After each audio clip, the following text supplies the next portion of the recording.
Ya, teman-teman, pertandingan Indonesia U23 melawan Guinea 23 sudah selesai. Dengan hasil kita kalah, teman-teman. Tapi ada hal yang menarik ketika pertandingan tersebut telah usai. Ternyata Coach STY itu menangis setelah pertandingan, teman-teman.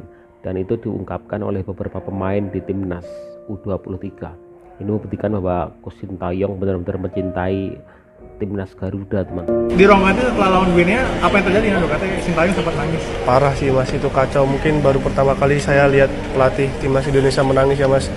Karena dia terharu. Kita kan sempat waktu penalti kedua itu sempat mau walk out ya, kalau keluar gitu kan, WO gitu kan. Tapi anak-anak menunjukkan sikap yang positif ya, kita mau bermain. Dan alhamdulillahnya itu nggak terjadi gol. Dan kita sayangnya juga nggak bisa balas gol itulah yang kita pikirin di ruang ganti itu.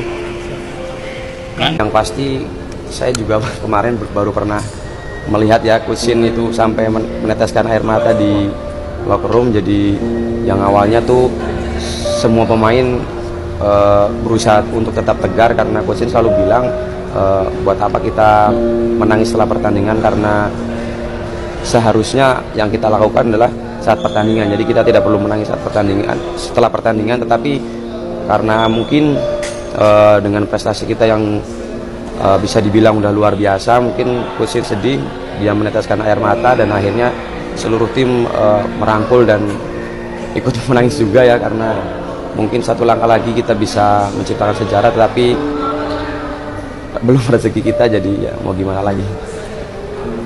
Saya selama 3 tahun sebagai direktur teknik membantu kelancaran kerja Kusin, dan itu tidak bisa dipungkiri. Dan alhamdulillah selama 3 tahun itu saya bekerja saling bahu-membahu dengan Kusin, dan masuk saat saya diberikan kesempatan karena memang kemarin itu diberikan tanggung jawab oleh PSSI, dan Kusin juga support saya. Jadi tidak ada masalah saya dengan Kusin.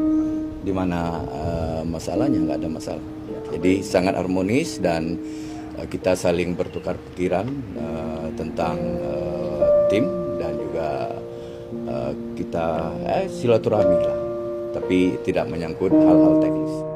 Seberapa besar pengaruh Coach Sintayong ini terhadap perkembangan sepak bola kita, Coach?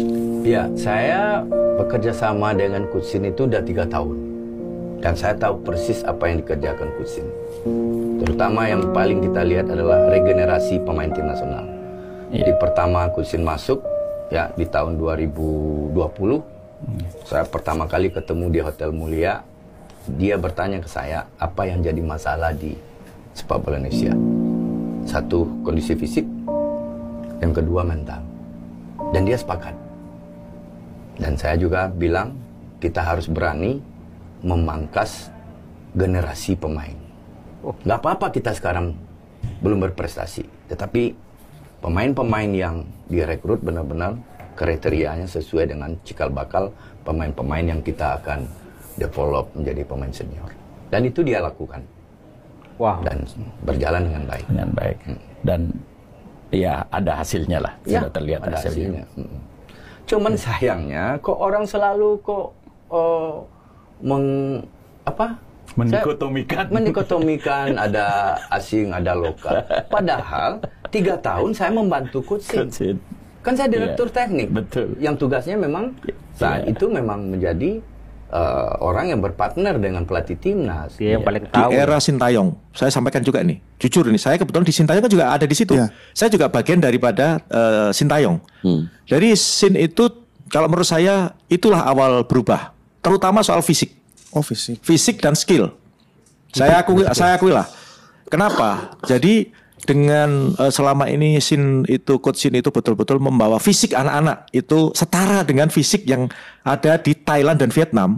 Bahkan mungkin mohon maaf nih, kalau kita bicara sekarang ini ya, bicara SEA Games kemarin, saya beradu mungkin lebih bagusan kita ya, kalau by data ya, lebih bagusan kita. Artinya dari runningnya, dari larinya anak-anak, dari mobilingnya anak-anak itu lebih bagusan kita. Kalau berdasarkan pertandingan statistik ya itu saya lihat itu. Saya lari per berapa kilometer? Ya, per detik kan ada itu.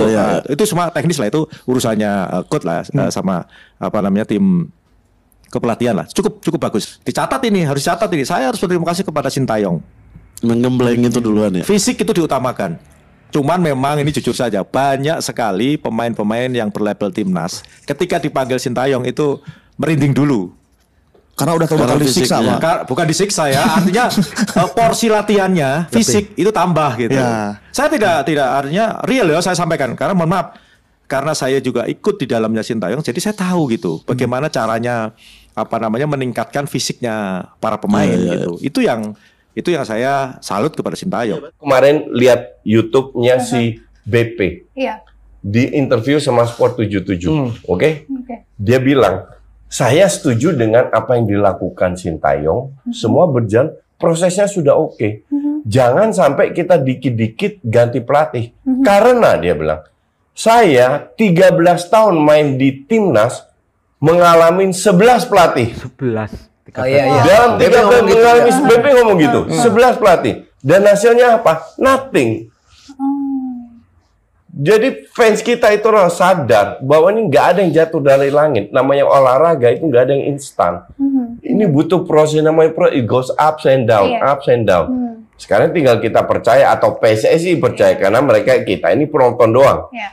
PSSI harus lihat ada progres nggak.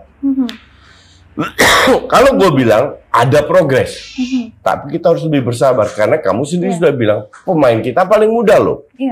Ya kan, artinya termasuk yang di naturalisasi, artinya 4, 5, 6, 7 tahun ke depan pemain ini masih bisa terus bermain. Masih main. Jadi kalau kalah, siapa yang harus tanggung jawab? Begini. Justin Hubner yang blunder? No. Gini.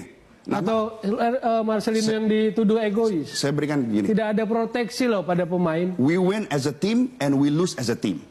Kita menang sebagai tim dan kalah kalau sebagai menang, tim. kecenderungannya nih sekarang, itu menang karena Sintayong. Tapi kalau kalah karena salah pemain. Karena blundernya Justin Hubner. Karena egoisnya Marcelino. Itu kan fakta juga yang beredar. Yang saya mau luruskan. Makanya pertanyaannya, kalau kita bicara naturalisasi itu bagus, kan terbuka juga kemungkinan bahwa pelatih lain pun bisa bikin bagus. Karena satu, Jordi Amat, Sandy Walsh. Naturalisasi dan diaspora ya jumlahnya.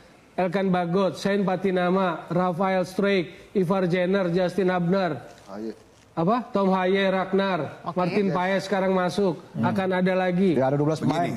Begini. Artinya, apakah cuma Sintayong yang bisa bikin bagus? Pemain yang baik itu juga perlu ada pelatih yang baik pula. Jadi tidak bisa kita bilang, oh ini gara-gara pemain, oh ini gara-gara pelatih. Remember, this is about team. It takes two to tango.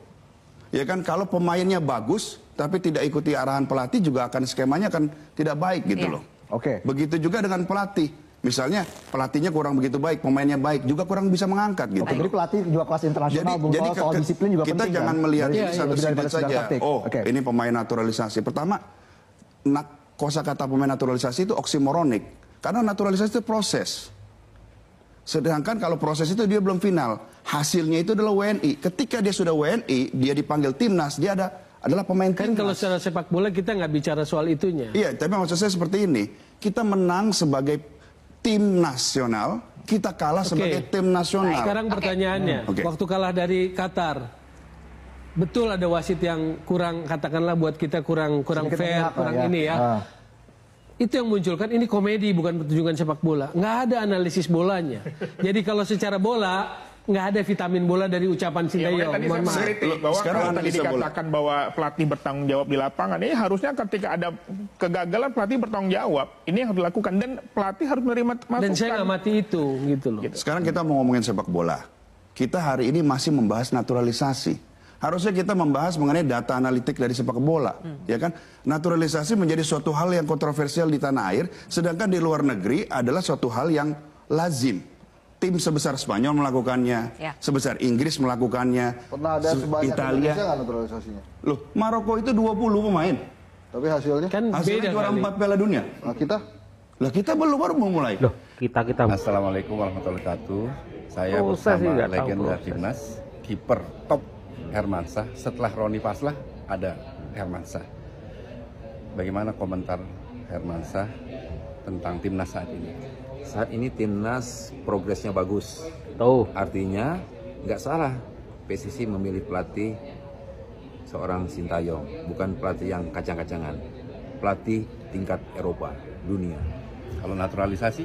Naturalisasi tetap jalan, ya kan? Tapi jangan terlalu banyak. Tapi udah ada sekarang, udah bagus ini nih. Artinya yang ada dimaksimalkan supaya di Asia nanti kita ditakuti. Kalau soal pembinaan gimana soal? Pembinaan jalan terus juga. Nanti pembinaan ini bersaing juga. Jadi motivasi untuk pemain-pemain kita. Soal kompetisi? Kompetisi perbaiki, harus ada VAR. Yang penting itu. Jadi biar nanti kedua belah tim nyaman gitu menurut keputusan dari wasit. Lihat potensi kiper kita gimana selain Hernando? Banyak kiper juga, ada Sahrul, ada Emriandi, tapi dengan nanti ada yang masuk kiper yang satu juga nggak apa-apa, termotivasi juga kiper kita. Bukan menghilangkan harapan, Pak. Bukan mengharap, malah untuk menjadi motivasi kiper-kiper kita. Makasih. Oke, Bang Lalu, manajerku dulu nih. Keren, ini baru senior keren ini, bukan seperti kakek Anjas Mara itu ya teman-teman ya, ini mendukung sekali. Ya, di mata Bung Toel ini STY itu memang nggak pernah benar begitu ya.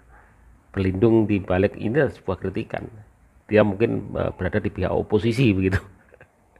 Jadi ya nggak seperti biasa teman-teman. Sintayong sampai menangis meneteskan air mata ketika pertandingan setelah melawan Guinea. Ya mungkin pertandingan ini sudah berlalu teman-teman, dengan kekalahan kita 1-0, dengan banyaknya kontroversi yang ada teman-teman. Tapi ini membuktikan bahwa Sintayong itu benar-benar tulus ya, benar-benar menginginkan perkembangan sepak bola Indonesia, walaupun dalam proses itu dicibir sana sini, dihujat sana sini teman-teman. Tetapi tidak menutup kemungkinan bahwa sebagian besar penduduk Indonesia, sebagian besar pengamat sepak bola itu minus Bung Toel dan Anjas Asmara itu mendukung STY teman-teman. Dukungan kepada STY masih mengalir begitu deras ya kan. Untuk sebuah naturalisasi tim, untuk melihat prestasi ke depan, tentu kita harus sabar dengan proses, sabar dengan perjalanan waktu. Tim-tim besar seperti Spanyol, Inggris, Maroko, bahkan Maroko kemarin juara 4 Piala Dunia, itu 20 pemain semua naturalisasi. Mereka juga ada proses. Jadi kalau dikatakan ketika naturalisasi langsung menjadi juara mungkin Piala Asia, bukan seperti itu. Ini proses jangka panjang ya, apalagi pemain naturalisasi yang diambil adalah di bawah U23. Jadi kemungkinan 7 tahun ke depan ini pemain masih bisa dipakai untuk timnas senior teman-teman. Jadi memangkas generasi adalah pilihan Sintayong yang tadi sudah disampaikan oleh Direktur Teknik ya Indra Safri, yang terus mengawal mengikuti perkembangan dari STY ini teman-teman, yang terus berada di samping STY. Jadi Seluk Beluk STY Indra Safri sudah mengetahui teman-teman. Jadi kita jangan sok tahu ketika kita hanya bisa berkomentar, tapi sebenarnya kita tidak tahu sebenarnya apa yang ingin dilakukan STY tersebut teman-teman. Jadi kita sebagai penikmat sepak bola, sebagai masyarakat biasa harus mendukung STY ya, prosesnya seperti apa nantinya teman-teman ya. Dan ini kita tahu bahwa sepak bola Indonesia sudah berada di jalur yang tepat. Target sudah melampaui target teman-teman ya. Walaupun ketika kemarin kita ingin membuat sejarah dengan masuk Olimpiade gagal, tapi dengan sudah masuk ke situ saja, playoff ya, sampai playoff itu sudah sangat luar biasa. Jadi dukung terus STY teman-teman ya, untuk terus menjadi pelatih timnas. Karena untuk menjadi seperti dalam sebuah wawancara BP pernah bilang, selama 13 tahun BP di timnas itu 11 kali ganti pelatih, tetapi hasilnya apa? Nonsen ya. Jadi satu pelatih aja yang bagus, kita tunggu prosesnya, kita sabar menanti. Bravo sepak bola Indonesia.